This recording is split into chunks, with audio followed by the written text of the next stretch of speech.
કચ્છ જિલ્લામાં નશાના કાળા કારોબાર અને ડ્રગ્સ માફિયાઓ વિરુદ્ધ પશ્ચિમ કચ્છ એસઓજી પોલીસે લાલ આંખ કરીને એક મોટી સફળતા મેળવી છે. ભુજ નજીક આવેલા પ્રખ્યાત શેખપીર દરગાહ વિસ્તાર પાસેથી પોલીસે ચોક્કસ બાતમીના આધારે આકસ્મિક દરોડો પાડીને એક શખ્સને પ્રતિબંધિત માદક પદાર્થ ગાંજાના જથ્થા સાથે રંગે હાથ ઝડપી પાડ્યો છે.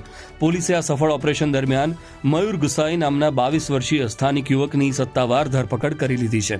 પોલીસ દરોડા દરમિયાન આરોપીના કબજામાંથી આશરે 30,000ની બજાર કિંમત ધરાવતો 602 ગ્રામ નશીલો ગાંજો મળી આવ્યો હતો, જેને એસઓજીની ટીમે કાયદેસર રીતે જપ્ત કર્યો છે.